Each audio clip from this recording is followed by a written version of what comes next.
Hey everyone, I'm Scott from My Myelitis and welcome to the fourth video of the Scott Story series. In this video I'm going to be talking about my recovery from MOG Antibody disease after my diagnosis was updated on the 11th of May 2020. This will include the steroid tapering, the physical therapy I did to recover, as well as some issues such as returning to work and other things I used in my recovery such as support groups. So let's get started.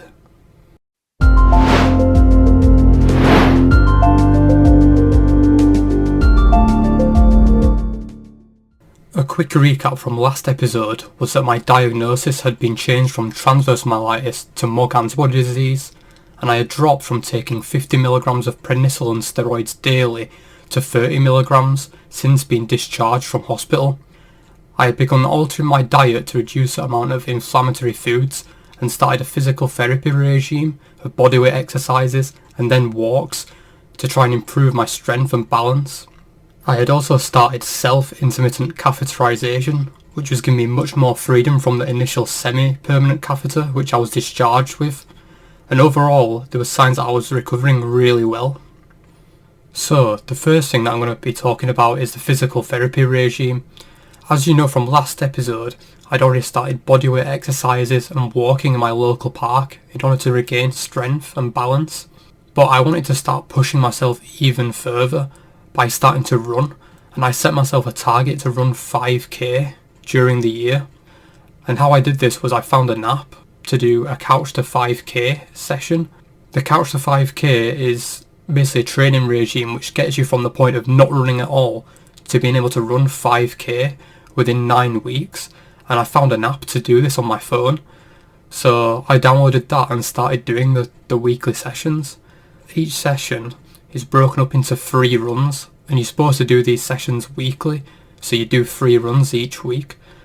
The first run starts with a 5-minute walk to warm up, and then 60 seconds of running followed by 90 seconds of walking, and then you'd repeat this 7 times, and then after the last 60-second run you do a cool down walk for 5 minutes. With each run and each week you'd then start running for a lot more time and having less rest in between the runs, until eventually towards the last few weeks you're running non-stop for, I think it starts at 15 minutes, and then eventually you're doing 20 minutes and 25 minutes.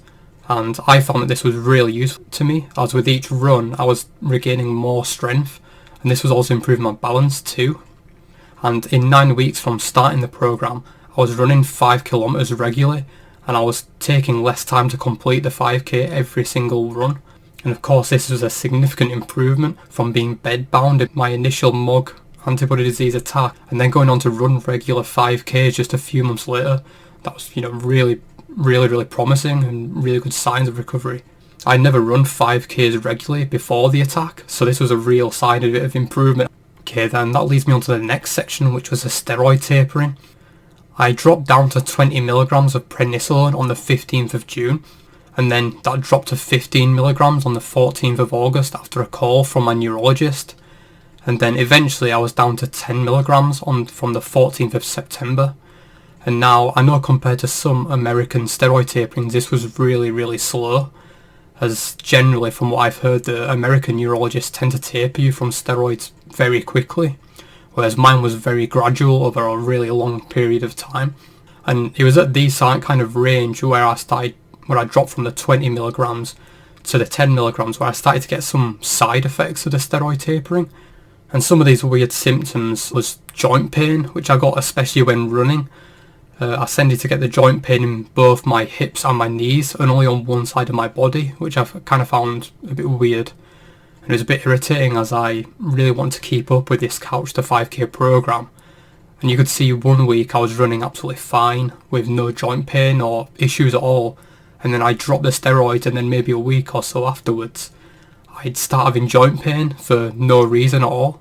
So that was a bit weird, and I can only put that down to the steroids from what I can tell. Other weird side effects was that I was getting pins and needles, like a pulsing pins and needles type feeling in my legs when running, and I'm not too sure whether this was down to the steroids or if it was a sign of some of the nerves beginning to work again in my legs. But yeah, it always tended to happen. It tended to happen more after I dropped the steroids, if that makes sense.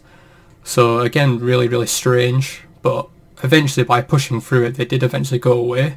So I can only put them down to the steroid taper.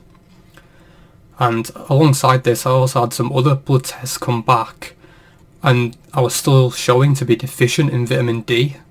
So I had to continue taking two 20,000 UI tablets monthly for 3 months. And then I moved on to daily 1,000 UI tablets, which I take to this day daily. Okay, and that brings me on to the next topic, which really helped my recovery. And that was the use of support groups for both of the conditions. Initially, when I was diagnosed with transverse myelitis, and after I was discharged from hospital, I joined a lot of transverse myelitis support groups on Facebook and asked questions about diets and physical therapies that I could do to potentially improve. When my diagnosis was changed from transverse myelitis to MOG antibody disease, I then joined MOG antibody disease support groups as well. One group in particular which was really useful to me was a young adults MOG support group. In that group we have weekly Zoom calls where I speak to other young people, mostly from America, who have MOG antibody disease, and I learned a lot more about the condition and their experiences. A lot of the people in this group, they had issues which were a bit different to mine. So my MOG antibody disease presented as transverse myelitis, and I had all the issues with not being able to walk, bladder issues, whereas other people had issues with their eyes, where they had inflammation in their optical nerves instead, which had affected their vision, or they had more inflammation in their brain. So if you're looking for some support groups and you're not aware of these, I've actually made lists for both transverse myelitis and MOG antibody disease support groups. These lists are on the My Myelitis website, and I'll leave a link to these in the description below. At some point in the future, I'm going to probably be doing some separate videos on the support groups and the benefits and limitations to the ones which are currently available right now. But in general, they can be really useful for helping you with your recovery.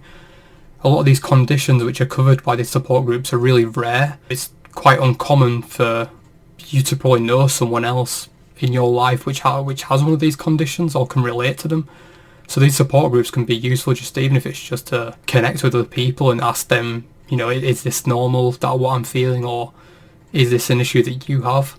So it's really useful. So now I'm going to talk about another issue which came up around my diagnosis and recovering from MOG antibody disease, and that was returning to work. Now, I work within finance, and thankfully, due to the pandemic that happened, all my team had begun working from home, and that was actually a blessing for me. So when I returned back to work, I didn't have to go into the office. I could work at home remotely using my PC and my work's laptop, which was good. So initially I started back at work on reduced hours and slowly built back up to full time over the course of a month. Being able to work remotely definitely helped with this. I no longer had to worry about getting to or from work, especially with a troublesome bladder that was acting up. And if I did need to rush to the toilet's right here in my house, so no running out of meetings or anything like that, which was good. I had a meeting with my manager to discuss the potential issues I might face when coming back into the office. And that was really useful, as both in terms of the pandemic and in terms of my condition. Since I was taking a lot of steroids at the time, I was probably down as being immunosuppressed and possibly more at risk to the virus. So I had a few issues surrounding that I was able to tell my manager. And then also any other issues, most of them were around my bladder and about being able to access the toilets at specific times, or if I was having another meeting in a different building, being able to, if I needed to get to the toilet. And I found that this meeting was really useful. And I'd recommend other people, if they're recovering from MOG antibody disease or transverse myelitis or a similar condition, is to have a meeting with your manager just to see if there can be any adaptation to how you work or how you return from work, as it can definitely help. Again, I'll probably do a video about this on some point in the future, about tips on returning to work and how you might be able to negotiate your return depending on how your recovery is going and what you can or can't do. And so that leads on to the next issue that I had, which was my bladder. So my bladder was now starting to improve, but I was still having urgency issues where I'd feel like I needed to go to the toilet and I didn't have a lot of time to get there before having to go. And to add to this, I sometimes felt those urges to go, but actually didn't need to go. So I presume this was the nerve signals acting weird, as it recovered from the effects of the inflammation in my spinal cord. So what I had to do to combat this was to still self-catheterize 1 to 3 times a day, and that depended on if I was going out for walk or exercise and before I went to sleep. During this period I was visited by community nurses a few times just to check that the catheterization was going okay and that I was managing okay being at home and dealing with the bladder issues.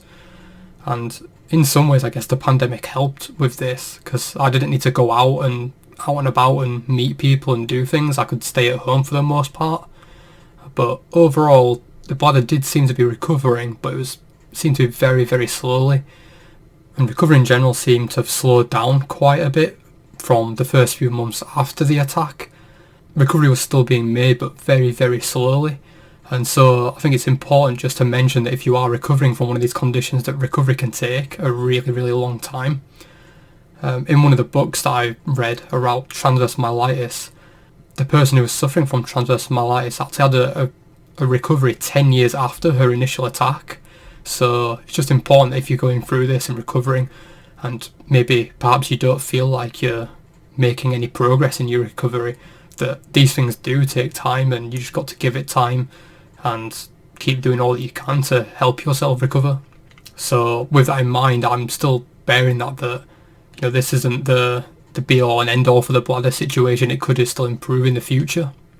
So a quick summary was that I was still improving, but not quite as fast as the rate that I was whilst I was in hospital and perhaps the first 1 or 2 months afterwards. So recovery was still being made, but the rate had definitely slowed down. Whilst my mobility had improved a lot from regular walking and running, I was still having issues with the sensation in my legs and urgency issues with the bladder. But overall, again, it was still really good progress, and I was hoping that this would continue into the future. I'm going to leave it here for today. Thanks for watching the video, and if you enjoyed the episode, be sure to give it a like and subscribe. We're almost up to date with where I am on my recovery journey, so I'm going to be starting to post videos and going into more detail on some topics and how they can help with your own recovery from these sort of conditions. If you have any topics that you'd like me to talk about, then let me know in the comment section below and I'll add them to my list of ideas that I have for some of the videos that I want to put out on this channel. So thanks again, and I'll see you in the next video.